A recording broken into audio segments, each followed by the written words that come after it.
গরিব মানুষ, পোনা মাছই খাইতে পারে না, হের লেগে তুই দেশি মুরগি বাজার থেকে কিনে আনবি? হ্যাঁ, কিচ্ছু রান্না বান্না হইব না।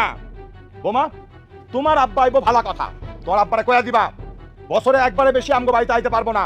তুমি খাই রইছো কেন? মুরগি মাছ নিয়ে ফ্রিজে রাখো। বোমা, তোর বাপ আইলে তাই ডাল ভাত খায়া বিদায় করবা। আমার বাড়িতে এইসব আলগা প্রীতের কোনো জায়গা নাই, বুঝছো? তাই তারে ডাল ভাত খাওয়াই দিছি। এর চেয়ে বড় আর লজ্জার কিছু হইতে পারে? আমি একটা কথা না বুঝি না, এত বছর বিদেশে থাকলাম, এত এত টাকা কামাইলাম, বিদেশের থেকে আইসা সব টাকা আব্বার হাতে উড়ে দিলাম, তারপরও মানুষগুলো তাকে ছোট লোকেটা ছাড়তে পারলো না। আমার তোমার বিয়ে করাটাই উচিত হয়নি। আমি গরিব ঘুরে নেই, গরিব কারো লোক বিয়ে হইলেই ভালো হইতো।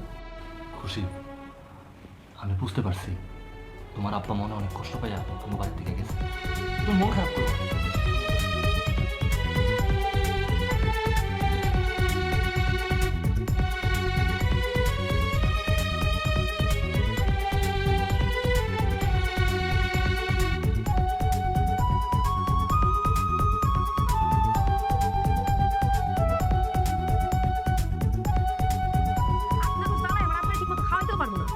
সে কি আপনার তো কামাই খায়? সে তার নিজের কামাই খায়, জানতো? যান দূরে যা দাঁড়ান। বৌমা, আমার দেওয়ান লাগবো না, তোমার শাশুড়ি আব্বারে চারটা খাইতে দাও।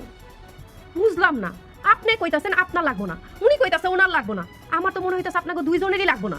মরে এতক্ষণ যে পশু পাখি এগুলো থাকে না, এগুলোর ধাওয়া দিলে এখান থেকে চলে যেত।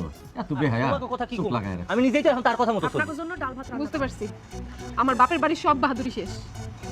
মোটামুটি শেষ, আর কোনোদিন বাহাদুরি করতে পারবি না। ভাইজান, আমার যে কয়টা টাকা লাগে। কি কইলা? টাকা লাগে মানে? তোমার এনে কয়দিন আগে আমি অনেকগুলো টাকা দিলাম, এত টাকা দিয়া তুমি করো নাকি?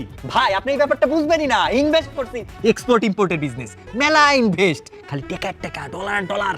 ওই মিয়া, তোমার ইনভেস্টার আমি কুষ্টি মারি, আমার ভুলটা এসব বুকিচুকি বাদ দাও। আমার কাছে এতদিন আমি তোমার সাথে অনেক অন্যায় করছি, অনেক কটু কথা শুনাইছি। তুমি আমার মাফ করে দাও, তুমি আমার মাফ করে দাও ভাবি। কালাম, তোর এত বড় কলিজা, আমার বইনের এমন একটা সর্বনাশ কইরা তুই আবার আমাকে বাড়ি যাইছস? তোর আজকে আমি মারি ফেলাম, আরে রে ছাড়ো। উনি যখন এই বাড়িতে আইছে আর ভুল বুঝা মাফও চাইতে আসছে, তাইলে আমাকে সবার উচিত ওনারে মাফ করে দেওয়া। আপনারা কি কোন? বৌমা, তুমি যেটা ভালো মনে করবা সেটাই হইব। হ্যাঁ, সেটাই হইব।